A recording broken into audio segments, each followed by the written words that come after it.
Hello everyone and welcome back to another video. So today we're going to talk about the Eldar. Actually, we're going to talk about Harlequins because there is someone called the Veilwalker, Sylandri Veilwalker. Hopefully I'm pronouncing her first name right. She keeps creeping up in all the big aspects of the lore. Every big thing that's happened, well, what's happened with the Imperium, let's say. She has crept up and she has got herself involved, helped the Imperium, manipulated it behind the scenes to go as it should go. And I'm just wondering, what the hell do they have planned? What cards have the Harlequins got stuffed up their sleeves? So let's jump in and let's look at the evidence at what these chaps have been doing. Before we actually do jump in head first into this theory, into this absolute heresy, I have to say a big shout out to the 40k lore Reddit. These guys are amazing. They make so many awesome topics. It was actually one of these topics which put me onto this. It was a post in particular by a guy called Paraside. I'll put it in the description and stuff like that. And he started connecting the dots and I was like, wow, this guy's right. This person, the Veilwalker, shows up at some of the massive key moments and he's like leading. Like, I don't know what it is or like what the purpose is, but it's amazing. The actual thread itself was like, if the Emperor thought Khan would be a traitor and Fulgrim would be loyal, so that's why I was drawn to it, because it was talking about Primarchs and all that awesome stuff. But in the comment section, people started giving their theories and stuff, and it really is amazing.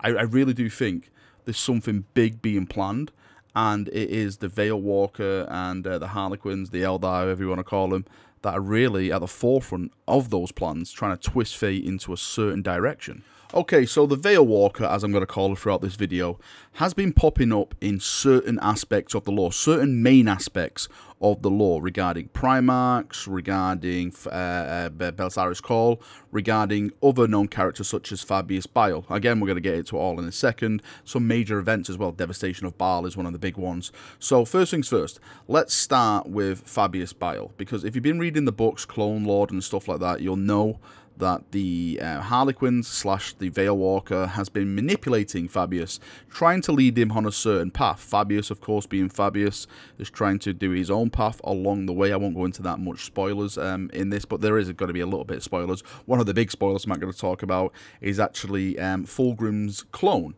If for those of you who don't know, when the Fabius returned to the Cantonal City. Let's just call it the Emperor's Children's City that got destroyed by Horus. Sorry, I'm awful at names. In the ruins, he found a perfect clone of Fulgrim, completely undamaged or anything like that. Like the lifelines were a bit low, like the power was, you know, about to fade and stuff like that. But it seemed at the time like, is this just for the plot point? But now looking at it even more and more, I am certain that the Veilwalker has had some kind of interaction, and maybe they took it at a certain time to return it at this time, so Fabius would find the clone version of his father, of the Primarch.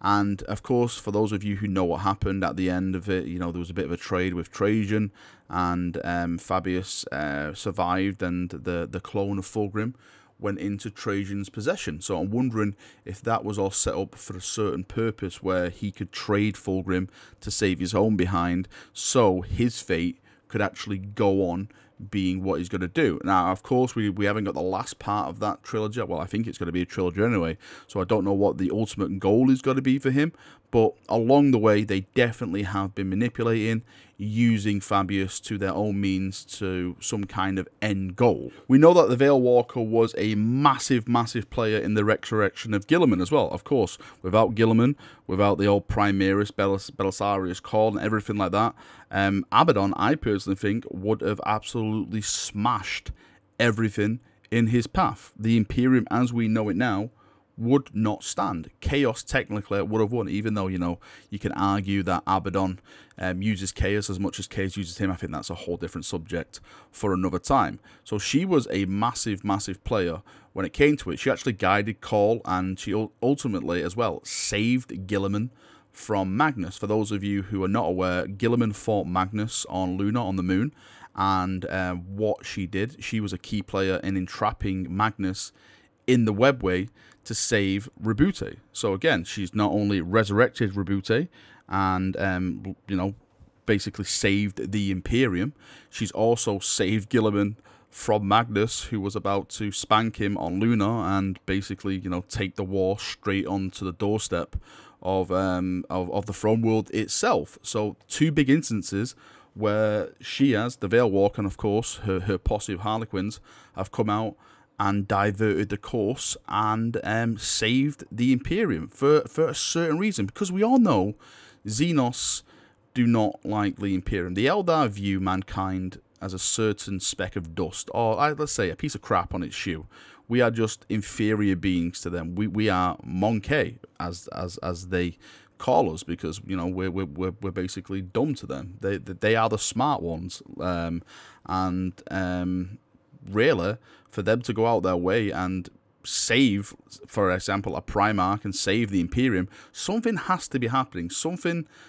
I'm not going to say end game, but something big must be happening where our purpose has to be big and bold in it to really shape the future. Because why would they put all this effort into this? She also plays a massive part in helping the Blood Angels in the Devastation of Baal story. For those of you who are not aware, the Devastation of Baal, the Tyranids were encroaching on Baal. They were about to wipe it out. All the chapters which were the gene seed of Sanguinius went to Baal. Even those who were declared excommunicata were you know, basically showed up to help out. I think it was only the Lamenters who actually never turned up to help the homeworld, to help the Blood Angels. You know, Dante put out the call and stuff. I think it was only that chapter that actually never appeared to give any assistance. Who would have thought? But in this, there was a second scheme. Like, basically, the Tyranids were coming and they're about to wipe out the Blood Angels, but Ka Banda basically wanted to turn the Blood Angels at their weakest point. He wanted to show up and, you know, turn them to Khorne, because that is what the whole process really has been for the thousands of years, ever since Cygnus Prime, is that Khorne wants his dirty hands on the Blood Angels, and Ka Banda was going to do it. But before that could happen, the Veilwalker shown up, and she told Mephiston of the plan, and the Mephiston basically confronted Ka Banda in the there's like a full story to this. I'm sorry, I'm just going over it briefly. And basically, first things first, Mephiston went there, saw the plan, and basically stopped it. And it was just because the help of the Veilwalker stopped that. So really, again, she saved not only the Blood Angels, but she saved the entire gene line of the Blood Angels, because as I stated, more or less everyone was there except the Lamenters. Of course, a lot of people were wiped out. Well, sorry, a lot of Marines were wiped out, but it stopped their fall, well, their potential fall to Ka Banda. Maybe Dante would have done something, but without her assistance, I personally think that the Blood Angels would have had even a worse time if it came to fighting, of course, Ka Banda and the Tyranid hordes that were attacking their planet. So again, she saved Guilliman, she saved the Imperium, and she now has saved the Blood Angels as well, and the entire gene side of the Blood Angels. But it doesn't stop there, because she also is a key factor with the Eldar as well, pointing into their direction and doing their fate. Because she was the one that convinced Uriel to continue wielding the Spear of Twilight.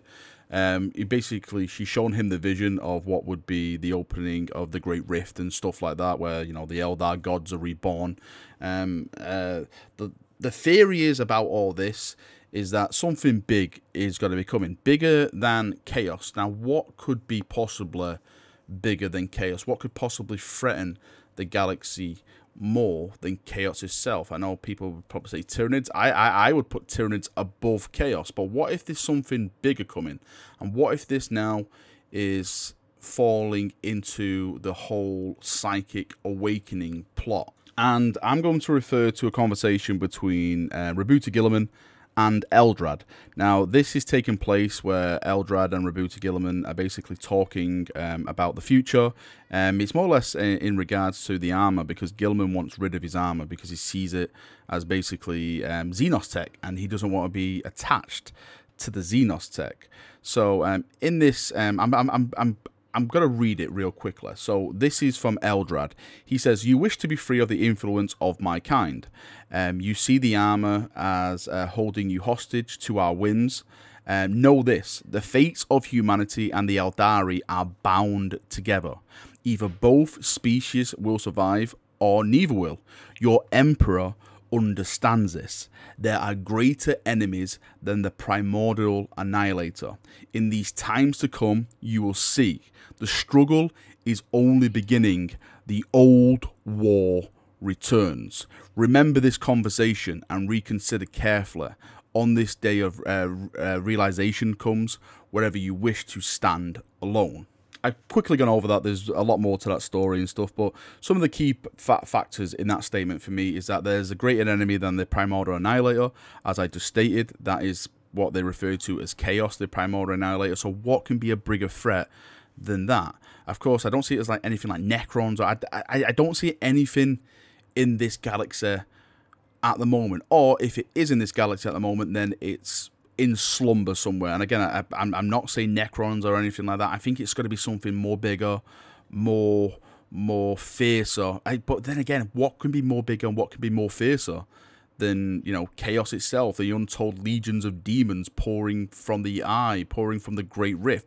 What could be more scary, more a threat to both to both the Eldar and the Imperium? And again, in that statement, we will either stand together or we will die. So it seems that the whole manipulation of this is so humanity can survive, because if humanity does survive, that means the Eldar race survives, and if humanity falls, or if the Eldar fall, then both races fall. So even though I give them a lot of stick and stuff like that, maybe our fate is now entangled with the Eldar. Our survival is with their survival. So what the hell does the future hold for our two races? Alright chaps, that is me done for another video. Sorry if I've just left you thinking what it could be. I am confused. I have no idea what this could be. I would love to get your feedback on this, your theories, your thoughts, your everything on this. Again, massive shout out to 40k Lore for just